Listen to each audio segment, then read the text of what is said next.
apa saja sih yang terjadi di balik PSSI sehingga akhirnya ada keputusan itu diambil? Jadi saya sebagai orang bola, ya, pencinta bola, dan pernah memimpin bola, saya bisa memahami bahwa itu sebuah keputusan yang saat ini adalah tepat. Kenapa? Di sisi lain ini kita dihadapkan dengan waktu yang sangat mepet. Sebetulnya waktu 2 bulan ini itu cukup sebetulnya. Cukup, persoalannya ya, bukan Bapak, itu. ya? Persoalannya adalah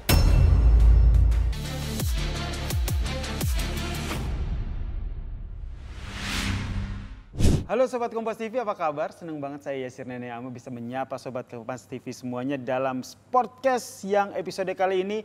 Walaupun backgroundnya ini kolam renang, kita olahraganya bukan soal renang, tapi masih bahas soal persepak bolaan tanah air yang gak ada habisnya nih. Karena kalau kemarin kita lihat PSSI mengambil sebuah kebijakan yang luar biasa mengagetkan, mungkin juga mengagetkan bintang tamu saya satu ini. Saya sapa dulu Bapak Nurdin Halid. Salam sehat Bapak. salam sehat. Oi, gimana Pak kabarnya Pak? Alhamdulillah baik. Assalamualaikum warahmatullahi wabarakatuh. Waalaikumsalam warahmatullahi wabarakatuh. Ini beliau ini sudah memimpin PSSI lumayan lama ya Bapak ya? 2 periode. 2 periode. 2003-2011 dan sebelumnya adalah ketua bidang tim nasional. Ya. Sebelumnya lagi manajer PSM. Dan alhamdulillah bisa menjadi juara setelah 25 tahun tidak juara. Setelah itu pengurus waktu namanya Pengda ya, PSSI Selatan. Jadi saya itu menjadi ketua umum itu dari bawah. Jadi dari klub. Jadi sudah tahu banyak ya tentang asam garam dunia persepak bolaan tanah air ya. Sangat memahami, mengalami dan merasakan. Memahami, mengalami dan merasakan. Nah, tentu yang ingin kita tahu adalah bagaimana sih seorang Nurdin Halid ini melihat keputusan PSSI yang akhirnya memilih, ini kita bukan bahas masa lalu ya, ya udah ini sudah jadi keputusan, tapi yang ingin diketahui oleh Sobat Kompas TV dan saya pastinya sebenarnya apa saja sih yang terjadi di balik PSSI sehingga akhirnya ada keputusan itu diambil. Jadi saya sebagai orang bola, ya, pencinta bola, dan pernah memimpin bola, itu sangat memahami karena pernah saya merasakan sebuah situasi di mana Pak Erik merasakan sekarang. Apalagi bangsa kita itu adalah bangsa bola, di mana masyarakat kita itu betul-betul sangat mencintai bola di semua level.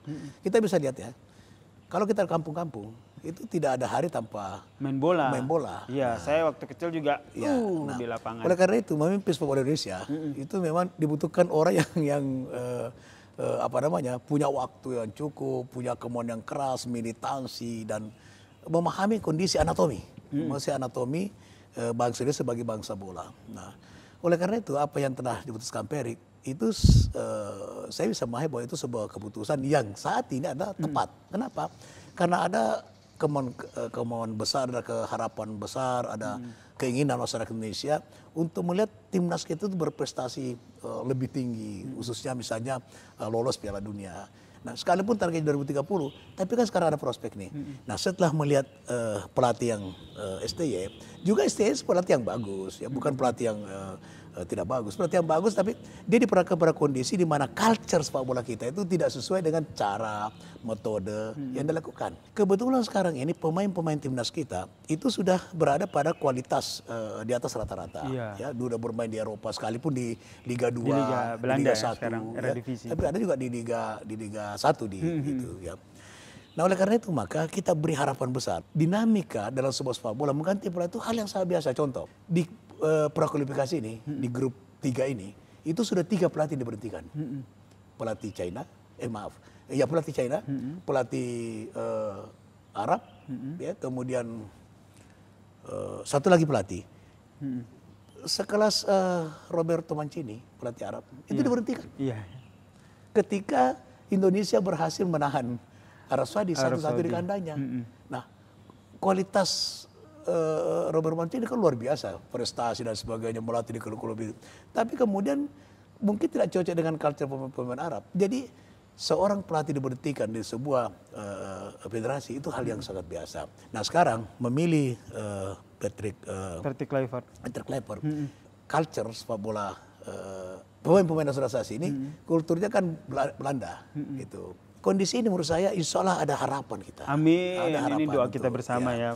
Insya Allah nanti akan bertanding di Sydney. Bila kita bisa menahan seri Sydney, maka itu peluang semakin terbuka untuk kita lolos langsung runner up. Dengan catatan kita bisa Merebut memenangkan 4 poin ya. Bahrain, Ya, dan China. juga Syukur-syukur kita bisa menahan Jepang, ya. Oke. Karena Jepang sudah pasti lolos. Sudah pasti lolos. Bukan berarti kita mau minta sepak bola harus sportif, ya, fair play gitu. Nah. Jadi prospek ini yang dimainkan oleh prospek ini yang diharapkan oleh Pak Erick dengan seluruh eskonya, bahwa kita ada peluang nih. Nah, tapi kemudian kondisi dinamika internal kita, hubungan komunikasi antara pelatih dengan pemain, ada masalah ya non teknis dan sebagainya, maka dia mengambil keputusan. Ini yang ingin saya tanyakan selanjutnya Bang Pak Nurdin, karena kalau kita sebagai penggemar sepak bola hanya melihat timnas, ada pemain dan juga pelatih, tapi di balik itu ada orang-orang yang ikut terlibat. Di PSSI tentu tidak hanya Pak Erick Thohir, tapi ada XO di situ yang ikut memberikan saran, sumbangsi pikiran. Itu tuh dinamika yang terjadi di PSSI-nya sendiri itu seperti apa biasanya? Sebenarnya tidak ada perbedaan yang prinsip ya di zaman saya pun di zaman Pak Erick maupun zaman lain itu. Dalam sepak bola itu hanya ada dua ketika kita bicara soal tim. Tim, oke. Teknik, non teknik. Teknik itu adalah sepenuhnya kepada pelatih. Tapi jangan salah, tidak semuanya harus menjadi tanggung jawab pelatih. Ketika zaman saya, dan ini saya kira Pak Erick juga menerapkan itu ya, sepenuhnya tanggung jawab pelatih. Kita tidak akan intervensi, tetapi penanggung jawab tertinggi ada pada ketua umum dengan eskonya. Nah, pelatih itu memang punya tanggung jawab penuh di dalam maupun luar lapangan dalam soal teknik, dalam soal strategi. Tapi sebelum kamu menerapkan strategi dan taktikmu, bertanggung jawab pada ketua umum. Maka saya diskusi dengan pelatih. Ini kita mau melawan negara ini. Pelatih ini mau strateginya bagaimana? Oh, saya mau 4-3-3 atau 4-5-1 atau 4-3-2-1 dan sebagainya. Oke.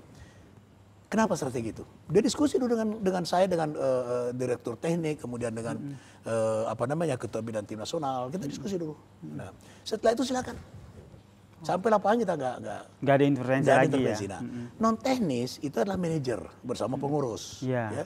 Soal fasilitas, akomodasi, kebutuhan pemain. Soal pemain itu manajer sepak bola itu memang manajemennya teamwork. Tetapi ada individu-individu yang harus kita perhatikan. Ya, ini karakter. Nah, jadi memanage bola itu ada memanage secara individu, ya, pendekatan dan sebagainya, ada memanage secara tim. Gitu. Nah, non teknis ini adalah bagaimana seorang manajer dengan pengurus menciptakan atmosfer baik bagi pemain maupun bagi penonton. Nah, karena penonton tidak bisa kita lupakan. Itu dia punya sumbangsi dalam memberikan motivasi itu luar biasa. Supportnya itu luar biasa. Supporter kita, termasuk kita tapi ya. Atmosfer semua ini itu harus diciptakan oleh manajer dan pengurus. Jadi bola itu hanya dua, teknik dan non teknis. Nah, ketika ada dinamika, apalagi bisa mempengaruhi dari penampilan tim, maka itu adalah tugas manajer dan tugas ketua umum. Menurut saya ini kepengurusan Pak Erick ini adalah betul-betul on the track itu. On the track ya. Keberlanjutan menciptakan industri bola menuju pentas dunia itu konsisten dilakukan. Nah, dan memang sekarang ini kita masih sangat membutuhkan naturalisasi. Naturalisasi itu program saya yang dilanjutkan oleh kepengurusan itu. Yang pertama naturalisasi itu Gonzales. Ya, Gonzales. Ivan Bardin gitu. Nah, jadi kita sekarang masih membutuhkan naturalisasi, tapi diaspora yang pemain keturunan Indonesia. Dan bagi dunia sepak bola di negara Prancis juga ada naturalisasi, di negara-negara maju pun naturalisasi gitu. Jadi itu bukan sesuatu yang tidak normal, itu sesuatu yang normal. Tetapi kemudian tetap juga kita harus mengembangkan, perhatikan daripada liga profesional, ya, pembinaan usia dini dan sebagainya. Dan itu yang juga sudah disampaikan oleh Patrick Kluivert begitu kan, tidak hanya mengambil pemain naturalisasi, tapi dia juga ketika kembali ke Indonesia akan berkunjung tuh ke liga-liga untuk mengambil potensi-potensi. Kalau saya lihat langkah awal daripada nah ini yang ingin saya tanyakan. Patrick Kluivert ini, bagaimana menurut saya Bapak nih langkah awal dari Patrick Kluivert? Pengalaman saya sudah pernah menghadapi beraneka pelatih dari berbagai negara, termasuk daripada pelatih Indonesia, gitu ya.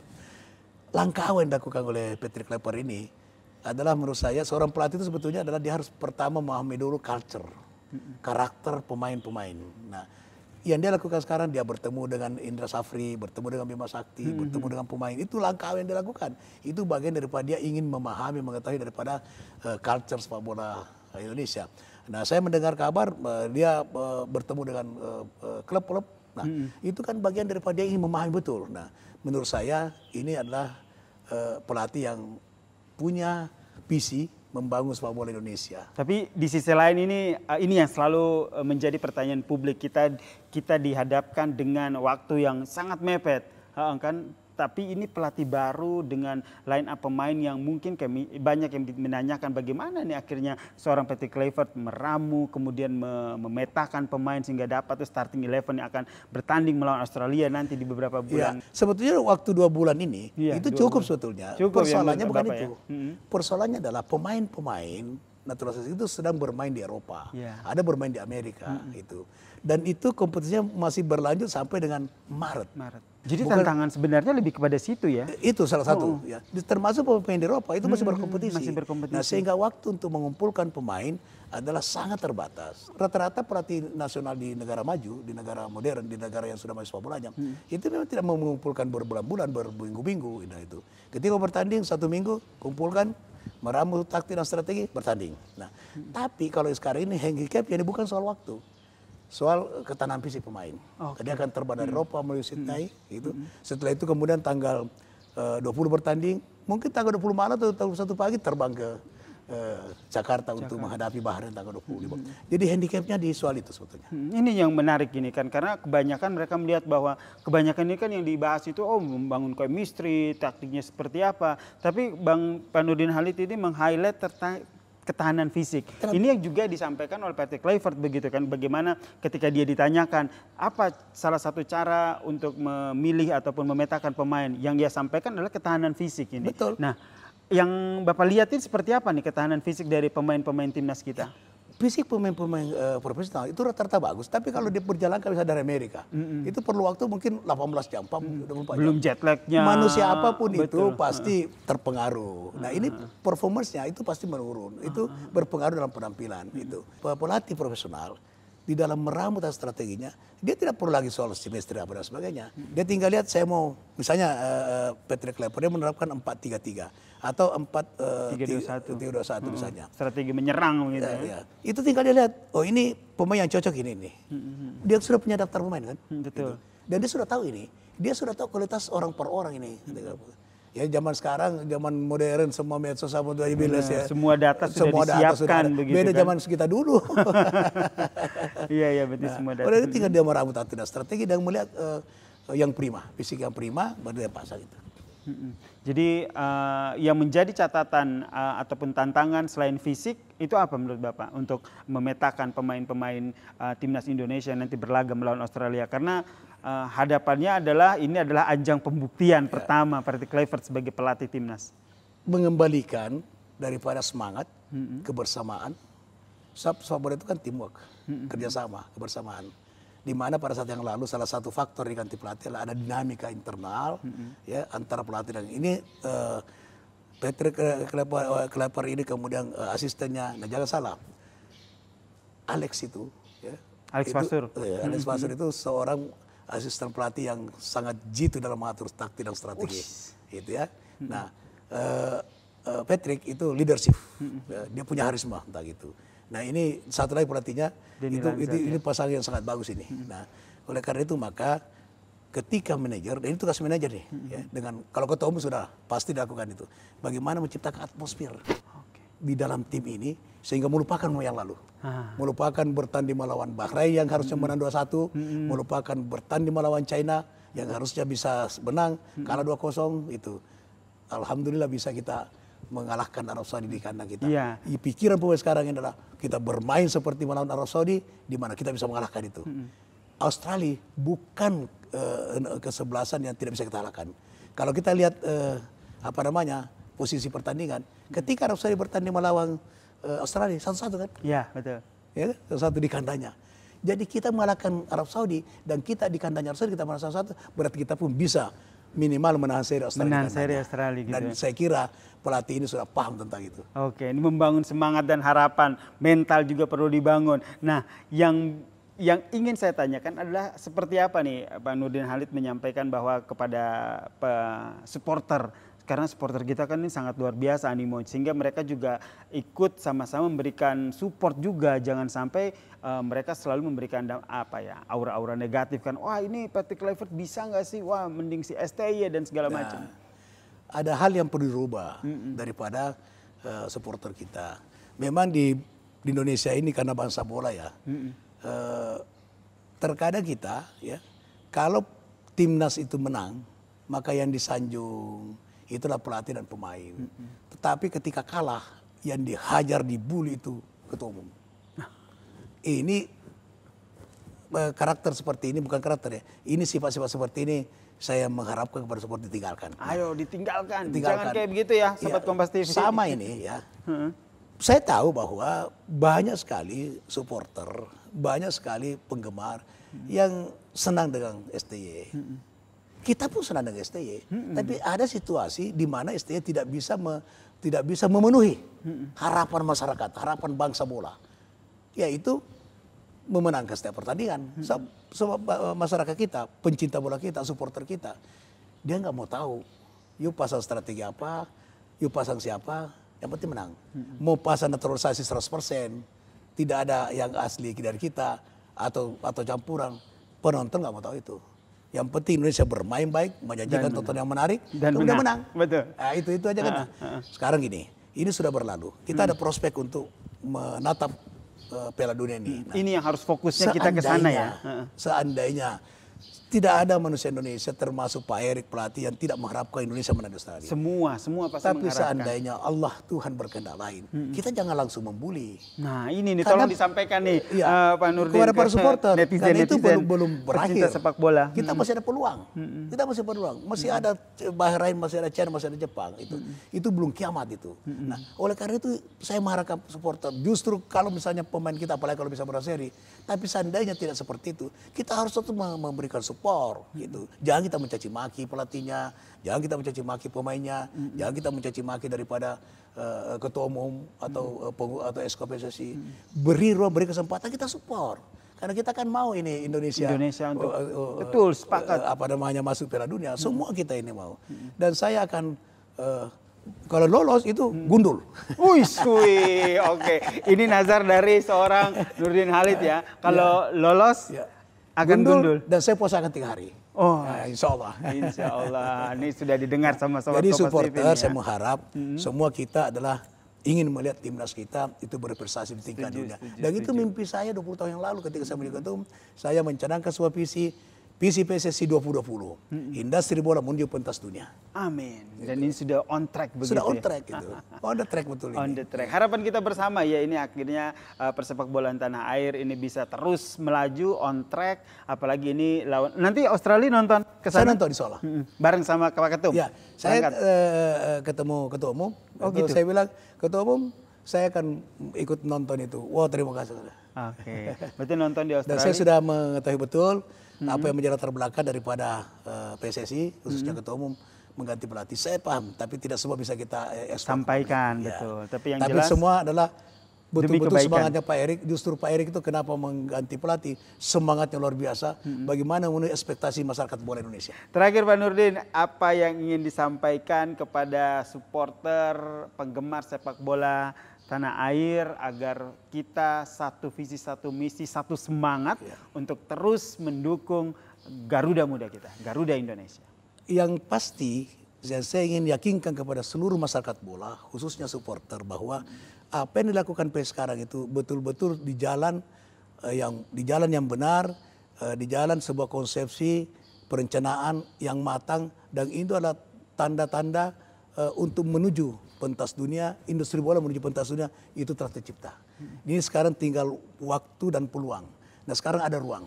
Ada ruang yang memiliki prospek yang sangat bagus kita lolos. Sekalipun PSSI menargetkan 2030, tapi 2026 ini dengan kita sisa 4 pertandingan, di mana kita bisa merebut poin minimal 7, ya, minimal 6, maka kita punya peluang untuk lolos. Kalau minimal 6 lagi, maka kita bisa juara 3, juara 4.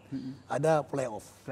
Itu untuk kita. Nah oleh karena itu mari kita bersatu dukung timnas ini secara komprehensif. Insya Allah dengan kekuatan ini kita bisa lolos Piala Dunia. Ini harapan kita bersama dan ini asa kita bersama, termasuk saya dan juga Pak Nurdin Halid. Terima kasih. Terima Bapak, kasih atas wejangannya ataupun atas diskusinya pada pagi hari ini. Itu tadi saudara, Sobat Kompas TV, perbincangan saya dengan Nurdin Halid, bagaimana dinamika di PSSI dan tentu saja harapan kita bersama untuk persepak bolaan tanah air. Indonesia juara. Indonesia juara. Saya Yasir Nena pamit, terima kasih. Wassalamualaikum warahmatullahi wabarakatuh. Salam sehat, Indonesia juara. Terima kasih Pak. Terima kasih.